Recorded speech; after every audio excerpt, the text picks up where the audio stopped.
नमस्कार, सवाल इंडिया का में आपका बहुत बहुत स्वागत है। मेरा नाम है अंकित त्यागी और आप सभी को एनडीटीवी के सारे दर्शकों को क्रिसमस की बहुत बहुत शुभकामनाएं। शुरुआत करेंगे आज मध्य प्रदेश से, जहां पर शपथ का आज जो कैबिनेट था मध्य प्रदेश सरकार का, उसका आज विस्तार किया गया। मोहन यादव की सरकार ने आज अपना पहला मंत्रिमंडल विस्तार किया। आज 28 मंत्रियों को शपथ दिलाई गई।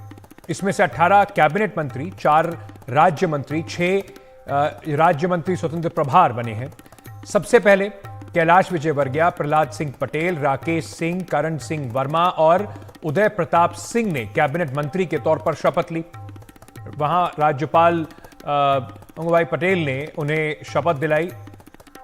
इसके बाद तुलसी सिलावट, एडल सिंह, कसाना के साथ साथ जो बाकी जो मंत्री हैं उन्होंने भी शपथ ली। लोकसभा चुनाव को देखते हुए मंत्रिमंडल में भी कोशिश की गई है कि किसी ना किसी तरीके से जो जातिगत समीकरण है उसे साधने की कोशिश की गई है। सारा फोकस जो है वो लोकसभा चुनाव पर है अब भारतीय जनता पार्टी का, और इसी को देखते हुए मंत्रिमंडल में ओबीसी फोकस, यानी कि कहीं ना कहीं जो एक मुद्दा विपक्ष उठाना चाहता था उसकी मार ना लगे, इसके लिए बीजेपी अभी से ही काम कर रही है। ओबीसी फोकस इस पूरे मंत्रिमंडल में दिखाई पड़ा। 28 में से 12 मंत्री जो हैं वो ओबीसी कैटेगरी से आते हैं।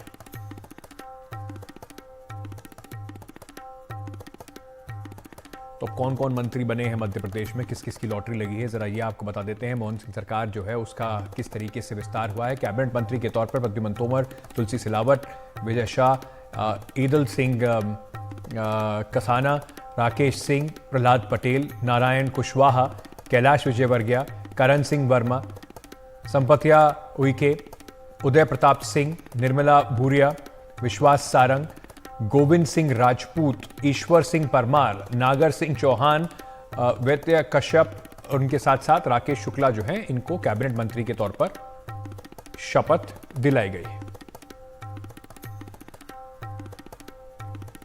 वहीं अगर बात करें राज्य मंत्री स्वतंत्र प्रभार की, तो कृष्णा गौर, धर्मेंद्र लोधी, लखन पटेल, गौतम तेटवाल, दिलीप जायसवाल और नारायण पवार को स्वतंत्र प्रभार के तौर पर राज्य मंत्री बनाया गया। राज्य मंत्री के तौर पर राधा सिंह, प्रतिमा वागरी, दिलीप हरियार और साथ ही साथ नरेंद्र शिवाजी पटेल को मंत्रिमंडल में जगह मिली है।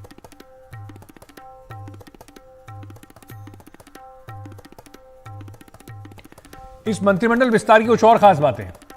इसके साथ साथ अपना जो भारतीय जनता पार्टी के वहां पर बड़े बड़े नेता हैं उनको कैसे साधने की कोशिश की गई है, उनके समर्थकों को कैसे कैसे जगह मिली, जरा उसको भी थोड़ा सा तोड़ के आपको बताते हैं। सरकार के जो मंत्रिमंडल का विस्तार हुआ है मध्य प्रदेश में, उसमें एडल सिंह कसाना सिंधिया समर्थक गुर्जर नेता हैं, सोमावती से विधायक हैं। प्रद्युमन सिंह पिछली सरकार में मंत्री रहे, सिंधिया समर्थक ये भी हैं। ग्वालियर से विधायक है, पिछली सरकार में भी मंत्री थे। गोविंद सिंह राजपूत ये भी सिंधिया समर्थक हैं। तो सिंधिया, ज्योतिरादित्य सिंधिया को किस तरीके से इनाम मिल रहा है वहां पर भारतीय जनता पार्टी का, ग्वालियर चंबल इलाके में अच्छे प्रदर्शन का। सिंधिया के साथ ही भारतीय जनता पार्टी में आए थे, सुर्खी सीट से विधायक है। वहीं विश्वास सारंग पिछली सरकार में मंत्री थे, शिवराज सिंह चौहान के खास माने जाते हैं और नरेला से विधायक है। कृष्णा गौर ओबीसी महिला चेहरा हैं, गोविंदपुरा से विधायक हैं और पूर्व मुख्यमंत्री बाबूलाल गौर की बहू है। वहीं इंदर सिंह परमार जो हैं वो पिछली सरकार में मंत्री थे, आरएसएस से बीजेपी में आए, ये विधायक इनको मंत्री पद मिला गया है। तुलसी सिलावट सिंधिया के साथ पार्टी में आए थे, ये कांग्रेस में थे, कांग्रेस से ज्योतिरादित्य सिंधिया के साथ आए, इनको भी विधायक बनने का मौका मिला है। नारायण सिंह कुशवाहा ग्वालियर दक्षिण से चुनाव जीते, ग्वालियर चंबल इलाके में ओबीसी चेहरा है, कुशवाहा समाज का एक बड़ा वोट बैंक है, इनको भी जगह मिली है। कैलाश विजयवर्गीय, जिनके पुत्र को टिकट ना देकर पिता को टिकट दिया गया था, वो भारतीय जनता पार्टी के राष्ट्रीय महासचिव हैं, इंदौर 1 से विधायक हैं, 7वीं बार विधायक हैं और इंदौर के मेयर रह चुके हैं। सरकार में इससे पहले नहीं थे, उनको सरकार में इस बार मौका मिला है। राकेश शुक्ला ये मोबाग से विधायक हैं, मंत्री हैं, आईपीएस रह चुके हैं। भदौरिया की जगह इनको टिकट दिया गया था। नरेंद्र शिवाजी पटेल ये उदयपुरा से विधायक है, कांग्रेस से ये सीट जो है बीजेपी ने छीनी है, उसका इनको इनाम मिला है। राधा सिंह चितरंगी से विधायक हैं, पूर्व मंत्री जो रहे हैं जगन्नाथ सिंह उनकी बहू हैं, पूर्व जिला पंचायत के रहे हैं। तो कुल मिलाकर अगर आप देखा जाए तो बहुत सारे नेताओं को लाकर कहीं ना कहीं ज्योतिरादित्य सिंधिया के भी बहुत सारे जो समर्थक नेता हैं उनको यहां पर जगह मिली है, इनाम उनको मिला है।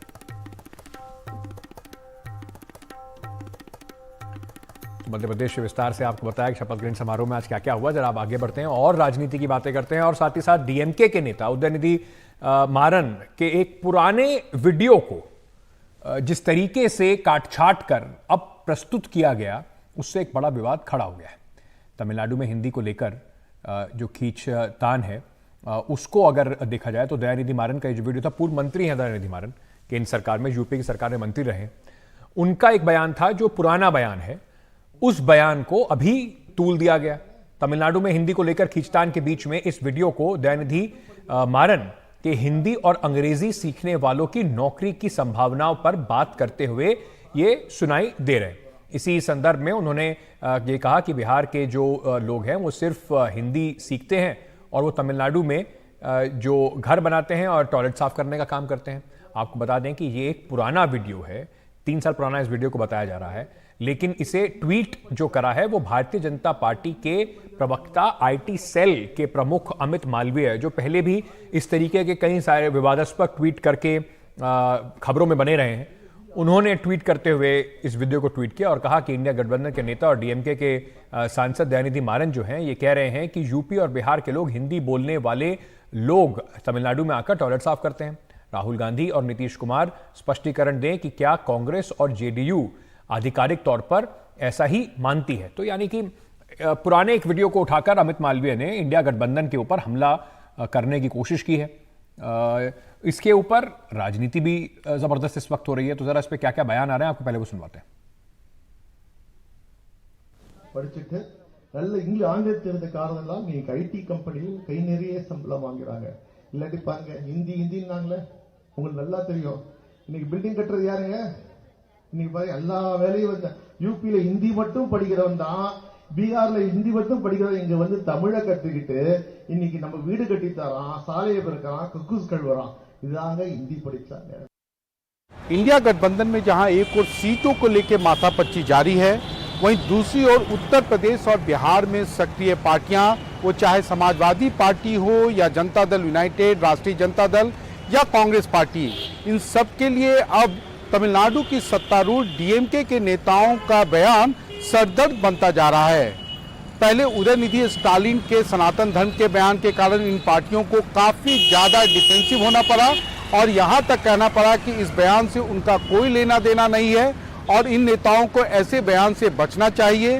और अब दयानिधि मारन का एक 4 वर्ष पुराना बयान फिर से वायरल हो रहा है, जिसमें उन्होंने कहा है कि बिहार और यूपी के लोग तमिलनाडु में एक तरह से शौचालय साफ करने के लिए आते हैं और इसके कारण अब राष्ट्रीय जनता दल के चाहे वो उप मुख्यमंत्री तेजस्वी यादव हों या जनता दल यूनाइटेड के नेता, सब एक स्वर से कह रहे हैं कि डीएमके के नेताओं को ऐसे बयान देने से बचना चाहिए। पहली बात तो जो करुणानिधि जी की जो पार्टी है, डीएमके पार्टी, हाँ जी, सामाजिक न्याय में विश्वास रखती है। अगर उनके दल के अगर कोई भी नेता अगर बिहारियों के बारे में कुछ बोले हैं बिहार यूपी के लोगों के लिए, तो बहुत निंदा करने वाली बात है। इससे हम लोग सहमत नहीं। इस तरह के गैर जिम्मेदार बयान को जितना नोटिस नहीं लिया जाए वो अच्छा है। इसको नोटिस लेके इस बयान पे बयान कहवाने से, इसको तूल देने से बिहारियों के सम्मान पे और धक्का लगता है, क्योंकि सभी लोग मानते हैं कि ये बिल्कुल गैर जिम्मेदाराना बयान है और सब लोगों ने इसको खारिज किया।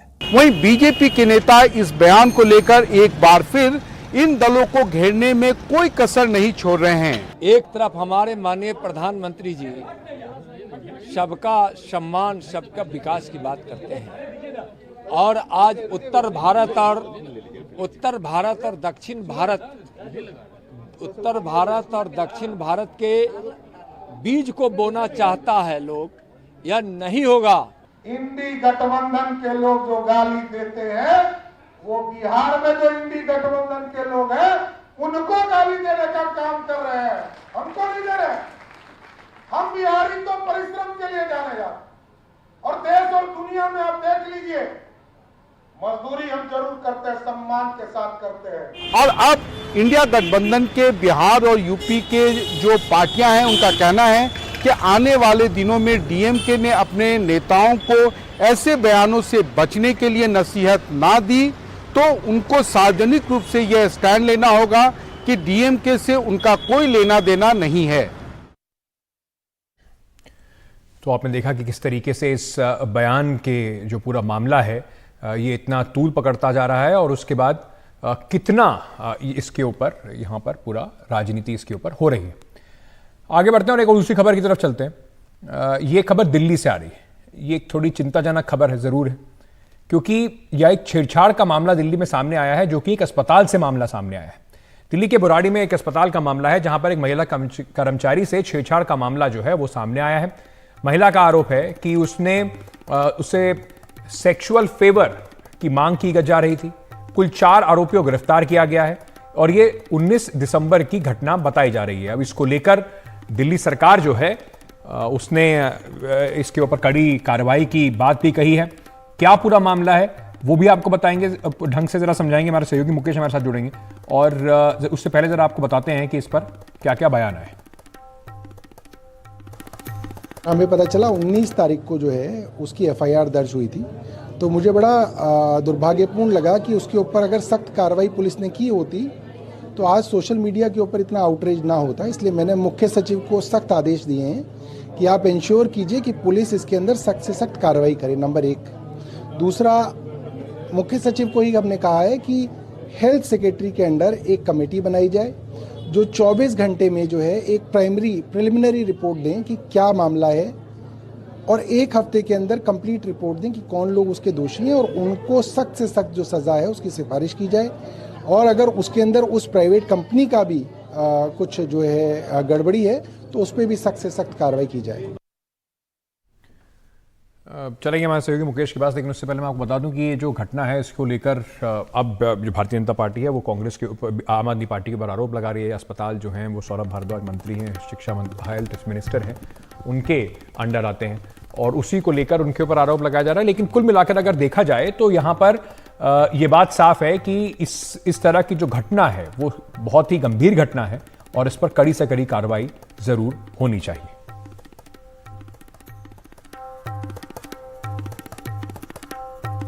अब इस पर पुलिस क्या कार्रवाई कर रही है, कौन है ये आरोपी और अब इसके ऊपर आगे क्या कार्रवाई की जा रही है, क्या किसी की गिरफ्तारी हुई है, इन सब जानकारी के लिए इसलिए चलेंगे हमारे सहयोगी मुकेश हमारे साथ जुड़ेंगे और उनसे जानकारी लेंगे कि इस वक्त इस पे दिल्ली पुलिस क्या कर रही है।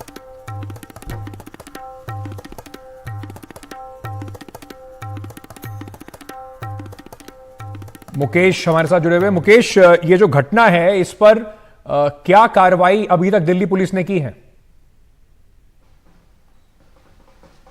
देखिए, दिल्ली पुलिस ने इस पूरे मामले में जो 4 आरोपी हैं उन्हें गिरफ्तार कर लिया है, जिसमें एक मैनेजर है और 3 सुपरवाइजर हैं। दरअसल जो महिला है उसने 17 दिसंबर को शिकायत दी थी, जिसमें कहा था कि जो अस्पताल है दिल्ली सरकार का, वहाँ पर जो उसकी कंपनी के लोग हैं उन्होंने उससे गंदी बात की, इसके साथ में उसके साथ मारपीट की और उसको धमकी दी। ये जो कंपनी है इसका नाम है ग्लोबल वेंचर, जो कि एक प्राइवेट कंपनी है और हॉस्पिटल में जो अलग अलग कामों के लिए ये मैन पावर सप्लाई करती है उसी में ये महिला काम करती है और उसी में जो सुपरवाइजर है और मैनेजर है वो काम करते हैं। तो केस दर्ज करने के बाद दिल्ली पुलिस ने सभी आरोपियों को अरेस्ट कर लिया है। महिला की मेडिकल जांच हुई है और कोर्ट में भी उसका बयान दर्ज हो गया है। वहीं दिल्ली सरकार ने इस पूरे मामले में जांच के आदेश दिए हैं और ये कहा है कि 7 दिन के अंदर इस पूरे मामले की जांच की जाए। जो कंपनी है ग्लोबल वेंचर, उसने सभी 4 जो कर्मचारी हैं उनको सस्पेंड कर दिया है और दिल्ली महिला आयोग ने भी इस पूरे मामले में नोटिस जारी किया है और जो अस्पताल प्रबंधन है उससे इस पूरे मामले में कार्रवाई के लिए कहा है। मुकेश, आप बने रहिए हमारे साथ। एक और खबर है जिस पर मुकेश से और जानकारी लेंगे। तो दिल्ली पुलिस इस पर कार्रवाई कर रही है और इसके ऊपर व्यापक लोगों को सस्पेंशन भी उनका हुआ है। लेकिन इस छेड़छाड़ का जो मामला है, इसके बाद एक और खबर है जिस पर मुकेश के पास जानकारी है, मुकेश के पास चलेंगे। और ये खबर है समाचार पोर्टल न्यूज़ क्लिक से जुड़ी हुई। सरकारी गवाह इसमें एक कुल मिलाकर बताया जा रहा है कि जो 2 लोग अरेस्ट हुए थे, यानी कि उसमें से एक व्यक्ति अब सरकारी गवाह बन रहा है। सरकारी गवाह बन रहे हैं इसमें अमित चक्रवर्ती। अब ये कौन है अमित चक्रवर्ती? न्यूज़ क्लिक में ये HR हेड थे और इनको भी न्यूज़ क्लिक में जब UAPA के दौरान केस दर्ज हुआ था तो उसमें अब इनको सरकारी गवाह बनाया जा रहा है। सरकारी गवाह बनने के लिए पटियाला हाउस कोर्ट में इन्होंने अर्जी दी है। शनिवार को अमित चक्रवर्ती का बयान रिकॉर्ड हुआ। सूत्र ये बता रहे हैं कि अमित चक्रवर्ती का कुछ बयान जो है अभी भी रिकॉर्ड होना बाकी है। चीन से धन प्राप्ति के मामले में आरोपों के बीच में ये जो वेबसाइट है, इसके खिलाफ दिल्ली पुलिस ने आर्थिक अपराध शाखा जो है उसने और ED ने इसमें जांच चल रही है और इसी के तहत यहां इसमें कार्रवाई करते हुए जो इसके मैनेजिंग एडिटर थे और साथ ही साथ ये जो HR हेड है, इनको गिरफ्तार भी किया गया था।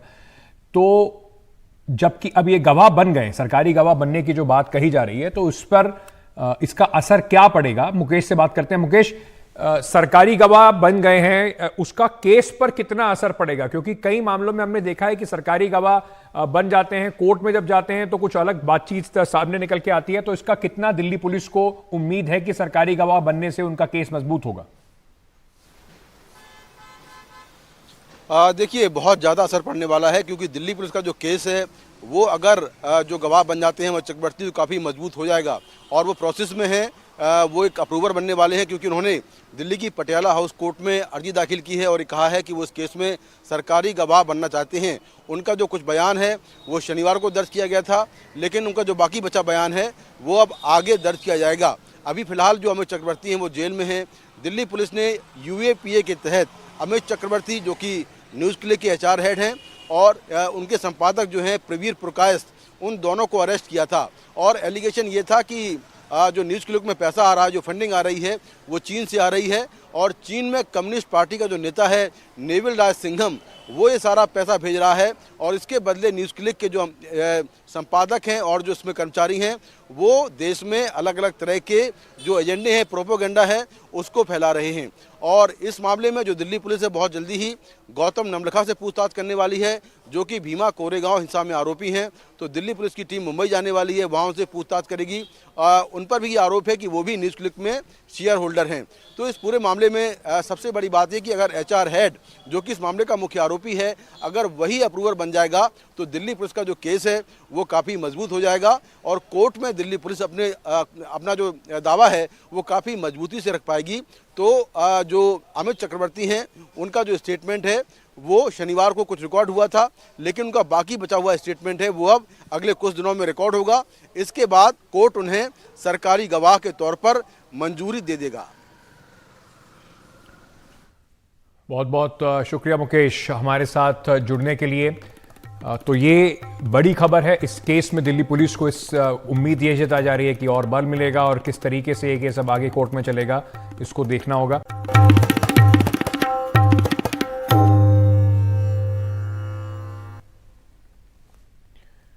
पुंछ राजौरी में एनकाउंटर के बाद सेना प्रमुख जनरल मनोज पांडे आज पुंछ पहुंचे और हालात का जायजा लिया।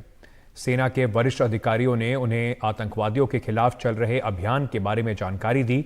साथ ही साथ उन्होंने सुरक्षा के इंतजामों की और बेहतर बनाने की जो चर्चा हुई है, जो स्ट्रैटेजी है, उस पर बातचीत हुई।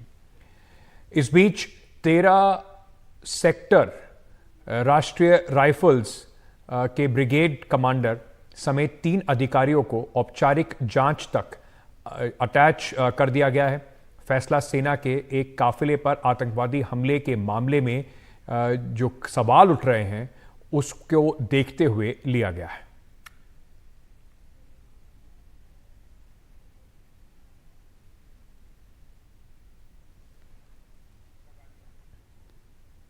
मेरे सहयोगी राजीव रंजन इस वक्त हमारे साथ जुड़ रहे हैं। राजीव, सेना प्रमुख इस वक्त राजौरी में हैं, इस पुंछ इलाके में भी हैं और कुल मिलाकर अगर इस पूरे दौरे को देखा जाए तो एक अहम दौरा है। पिछले कुछ दिनों में हमने देखा है कि किस तरीके से टारगेटेड किलिंग्स हैं, एनकाउंटर्स में जो भारतीय फौज है उसके अफसरों और जवानों का जो जिस तरीके से मृत्यु हो रही है वो चिंता का विषय है। बिल्कुल चिंता का विषय है और यही वजह है कि सेना प्रमुख खुद हालात का मुआयना करने के लिए गए। उस हालात में समझिए कि पूरा जो जम्मू रीजन है, जम्मू रजौरी पुंछ का जो इलाका है, जिस तरह से मिलिटेंसी शिफ्ट हुआ है कश्मीर के बजाय पूरे इस इलाके में, और इस इलाके में जो सेना का नुकसान हुआ है वो अपने आप में चिंताजनक बात है। पिछले महीने की बात करें तो कालाकोट इलाके में बात करें, वहाँ हमारी नुकसान हुआ है। उसके बाद चमचेर के जंगल का इलाका है, उसके बाद भाटा धुरिया का इलाका है। तो लगातार 3-4 जो इंसिडेंट हुए हैं वो अपने आप में काफ़ी चिंता वाली बात है। हालांकि इस इलाके की बात करें तो इलाका बहुत डिफिकल्ट इलाका है, घने जंगल हैं, पहाड़ है, नेचुरल गुफा है कि जहाँ एक सिरा से दूसरा सिरा पता नहीं लगता है। ऐसे हालात में कार्रवाई करना वाकई में बहुत मुश्किल काम होता है। और जिस तरह से पाकिस्तान आर्मी का सपोर्ट है उनके पीछे, और अब खबर आ रही है कि पाक सेना के जवान जो है टेररिस्ट के बेस में ऑपरेट कर रहे हैं, तो ये अपने आप में चिंताजनक बात है। और यही वजह है कि जो नुकसान हुआ है उन सारे जवानों का हौसला बढ़ाने के लिए सेना प्रमुख जो जनरल मनोज पांडे उस इलाके में, उस जगह में है। और साथ में यह भी सेना की ओर से विचार हो रहा है कि अब क्या रणनीति अपनाई जाए ताकि हमारी नुकसान जो है कम से कम हो और आतंकियों का ज़्यादा से ज़्यादा नुकसान कर सके। बहुत बहुत शुक्रिया हमारे साथ जुड़ने के लिए राजीव। आगे बढ़ते हैं, इसी खबर पर जुड़े रहेंगे और इस खबर पर और भी जानकारी लेंगे। राजौरी पुंछ में 3 दिन पहले हुई मुठभेड़ में 4 जवान शहीद हो गए थे। इसके बाद ये लगातार यहाँ पर एक बड़ा तलाशी अभियान चलाया जा रहा है। इन जवानों के कल श्रद्धांजलि भी दी गई। आज इन जवानों के जो शव हैं वो उनके पैतृक गांव में ले जाए गए हैं। और ये जवान कौन कौन है इसकी सेना ने पहचान भी कर ली है। नायक वीरेंद्र सिंह चमोली उत्तराखंड से आते हैं। राइफलमैन गौतम कुमार पौड़ी गढ़वाल ये भी उत्तराखंड निवासी थे। और इसके साथ साथ इनके जो पार्थिव शरीर हैं दोनों सेना के जवानों के वो देहरादून पहुंच गए। यहाँ मुख्यमंत्री पुष्कर सिंह धामी ने उन्हें श्रद्धांजलि दी और यहाँ से इनके पैतृक गांव इनके जो पार्थिव शरीर हैं उन्हें पहुंचाया गया। इसके अलावा 2 और जवान इस पूरे एनकाउंटर में मारे गए थे। नायक करण कुमार कानपुर उत्तर प्रदेश के रहने वाले हैं, उनका पार्थिव शरीर भी उनके पैतृक गांव पहुंचा दिया गया है। वहीं राइफलमैन चंदन कुमार नवादा बिहार के रहने वाले हैं, जो उनका शव भी अब उनके गांव पहुंचाया गया है।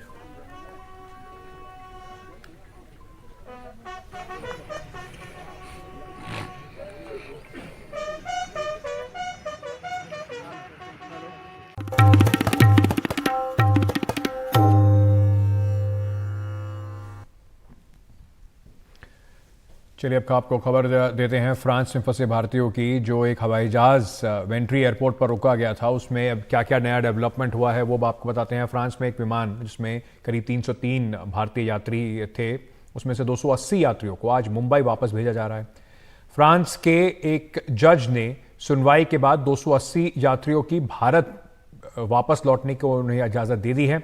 इस विमान में कुल 303 यात्री सवार थे, जिसमें से 2 को मानव तस्करी के शक में हिरासत में लिया गया है, जबकि 10 ने फ्रांस में शरण लेने की अपील की है। इसके अलावा प्लेन में सवार 13 नाबालिगों में से 11 को स्पेशल केयर सेंटर में रखा गया है। इनके अलावा बाकी बचे यात्रियों को वापस जाने की इजाजत दे दी गई है।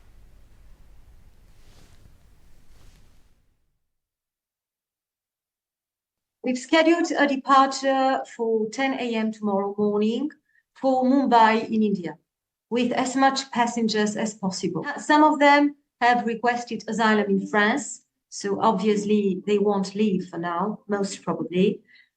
Some of them might still remain in custody, so they won't leave either, and the others should be able to leave.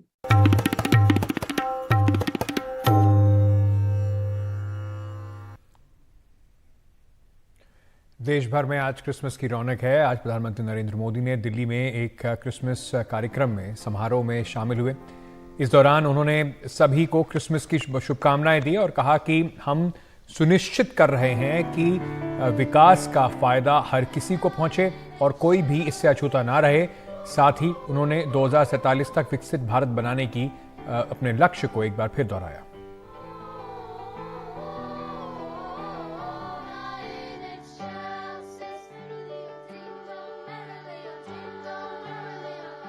Christmas वो दिन है जब हम जीसस क्राइस्ट के जन्म को सेलिब्रेट करते हैं।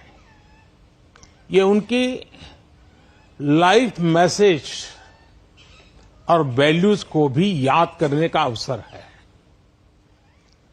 जीसस ने करुणा और सेवा के मूल्यों को जिया है।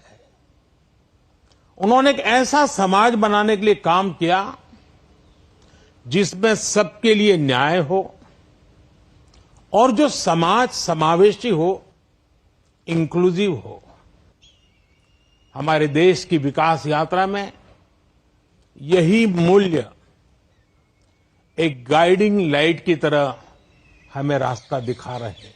पवित्र बाइबल में कहा गया है कि ईश्वर ने हमें जो भी उपहार दिया है, जो भी सामर्थ्य दिया है, उसका उपयोग हम दूसरों की सेवा के लिए करें। और यही तो सेवा परमो धर्म है। द होली बाइबल में सत्य को बहुत महत्व दिया गया है और कहा गया है कि सत्य ही हमें मुक्ति का मार्ग दिखाएगा। और संयोग देखिए, सभी पवित्र उपनिषदों ने भी अल्टीमेट ट्रूथ को जानने पर फोकस किया है ताकि हम स्वयं को मुक्त कर सकें। हम अपने साझा मूल्यों और हमारी साझी विरासत पर फोकस करके एक साथ आगे बढ़ सकते हैं। वहीं घने कोहरे की वजह से आज कई हवाई उड़ानें जो हैं उस पर असर देखने को मिला। कई उड़ानों में देरी हुई, कुछ उड़ानों के रूट भी बदले गए। दिल्ली एयरपोर्ट पर भी उड़ानों का जो असर है, ये कोहरे का असर जो है वो उड़ानों पर दिखाई पड़ा। दिल्ली में घने कोहरे की वजह से इंदिरा गांधी अंतर्राष्ट्रीय हवाई अड्डे पर आज उड़ान संचालन खासा प्रभावित रहा। यात्रियों को सलाह दी गई है कि अपनी जो फ्लाइट्स हैं उसके बारे में अपडेट के लिए अपनी संबंधित एयरलाइन से संपर्क कर जानकारी जरूर हासिल करते रहें और उसके बाद ही हवाई अड्डे पर आएँ। मौसम विभाग की ओर से रिपोर्ट में दिल्ली में जो पारा है वो गिरकर 9.4 डिग्री सेल्सियस पहुंच गया है और घने कोहरे के कारण दिल्ली के कुछ हिस्सों में विजिबिलिटी शून्य हो गई थी। जिन विमानों में स्कैट यानी कि CAT-3 सिस्टम नहीं लगा हुआ है वो दिल्ली एयरपोर्ट पर खासा उनके ऊपर असर दिखाई पड़ा। दिल्ली एयरपोर्ट, हैदराबाद में एयरपोर्ट के आसपास घना कोहरा छाया रहा। हैदराबाद में भी कई उड़ानों को डाइवर्ट किया गया।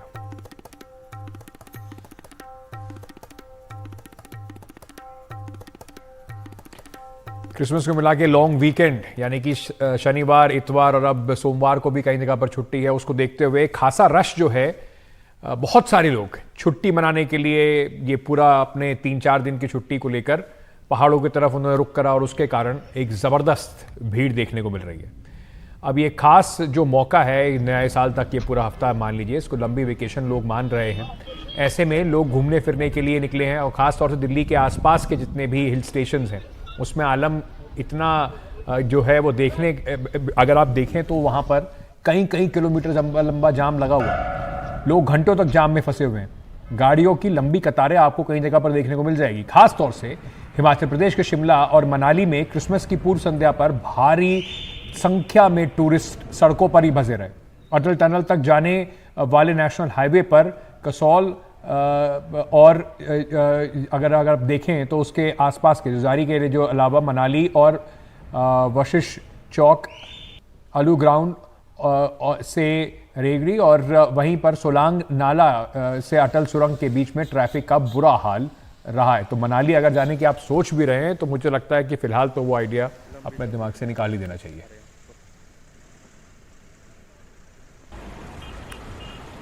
अच्छा,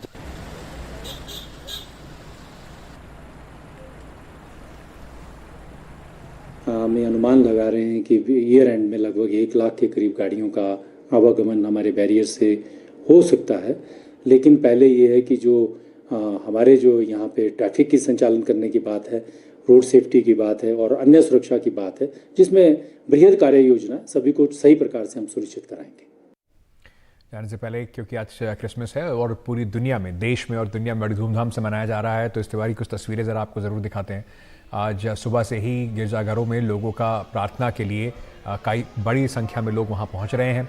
बाजार में जिंगल बेल की धुन गुलजार है और हर ओर खुशनुमा माहौल है। लोग घरों को सजाते हैं। क्रिसमस पार्टी इस वक्त बहुत होती हैं और बधाई देते हुए लोग नज़र आए अपनी स्क्रीन पर।